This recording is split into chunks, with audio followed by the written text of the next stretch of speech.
You are welcome to another episode of The Daily Shift with Abel Bernard.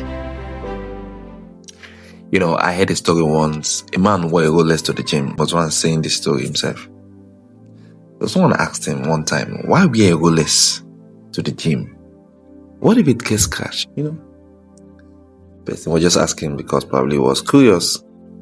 Not because he cares about the Rolex. It's just curious, like this is expensive, this is something I'm planning, like I'm working at to save up to buy or something. You know what he said? He said, what's the point of having anything if you can't use it? What's the point? God gave us legs and we're going to use that legs to just sit down all day. What's the point? If we have control over some of our organs, we would not use them. We'll be keeping them because we don't want them to get overused. What's the point? What's the point of having anything if you can't use it? That line stayed with me. Because to him, the Rolex tells him time. But to someone else, it tells status, prestige, validation. Oh, it feels secure. Different hearts, different meanings. Both of them bought Rolex. We are living in a world that's teaching us the wrong way around. We are living in a world that's teaching us to learn to love things and use people. Before, we used to love people and use things, but now we are loving things and using people. We work so hard so that we can buy things that we would love. But when we have real connection with people, we don't care. You are strategic with people. We're using them. Someone asking you, what are you wearing? You're going for an event, someone asking you, tell us what you're wearing. What do you mean what I'm wearing? I'm wearing clothes. Do I look beautiful in it? I look beautiful in it. I'm wearing clothes. I don't need someone to tell me I'm looking beautiful in it. Because you see, we are chasing labels. We chase labels, not lessons. We are chasing labels. We're chasing brands. Oh, I'm wearing a less. I'm wearing this. I'm wearing that. It's not because it's bad. It's because those things is what now gives us a sense of self-worth. Yes. We see people we see them based on what they wear. We have tend to love things. And you know what that makes us? Very superficial and materialistic.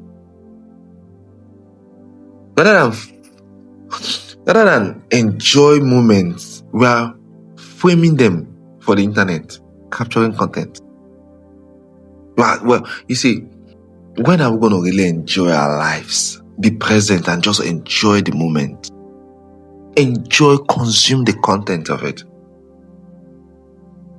Do you know when parents realize they miss their children? Do you have an idea? It's when they are ready to go to school.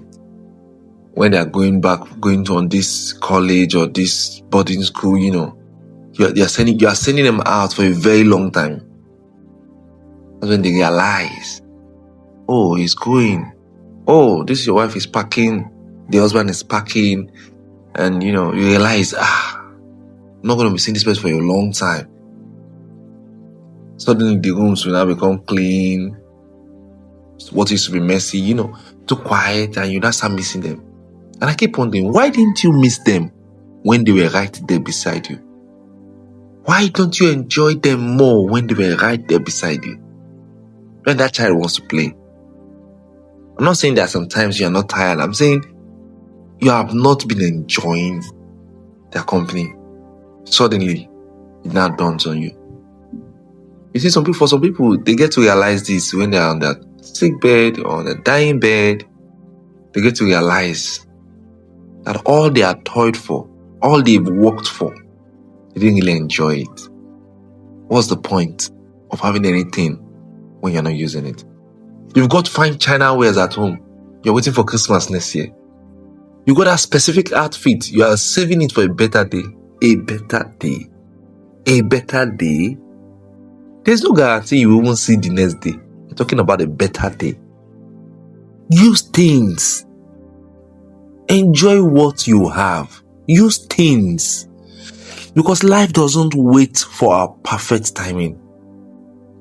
And that is why this scripture, my favorite, one of my favorite scriptures, if not the favorite, Jesus Christ said it himself. A man's life does not consist of the abundance of things he has or possess.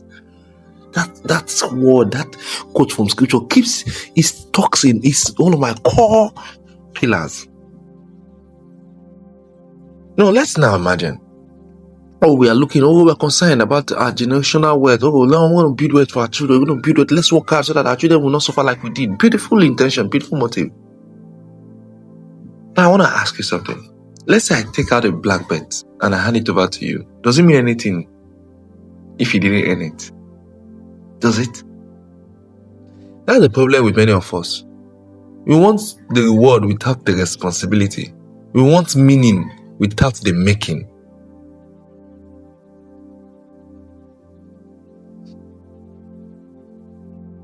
Maybe you could build up something and keep probably an investment, and say when he's 20 or when he's 30 of some age, he can have that, he can use this.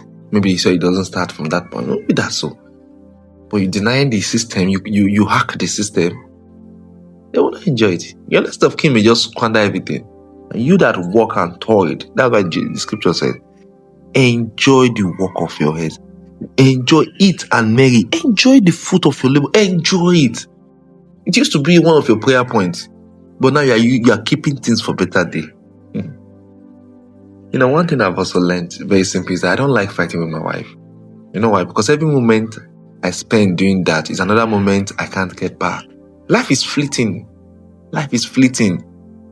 We all want to live up to old ripe age, but that is not guaranteed. Even God did not guarantee his son long life. He died at 33, only starting his work at 30, and fulfilled it in a due course.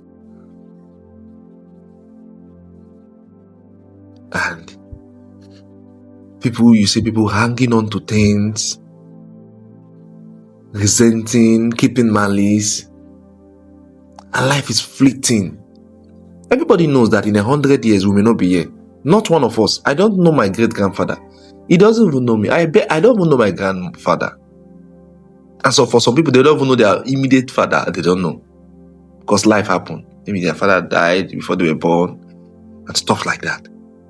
So that makes me wonder, why are we so worried about being remembered? Why?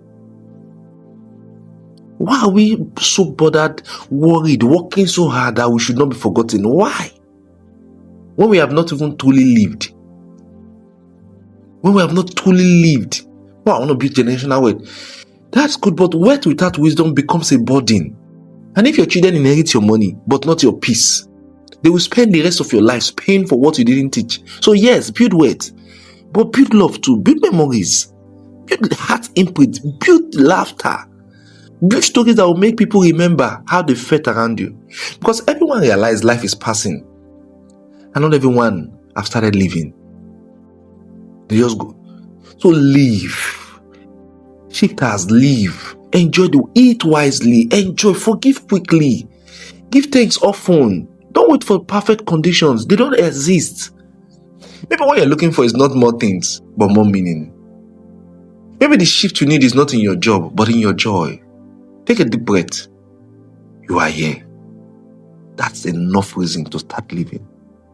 Stay grateful, stay grounded, and stay shifting. Thanks for shifting with me today on the Daily Shift.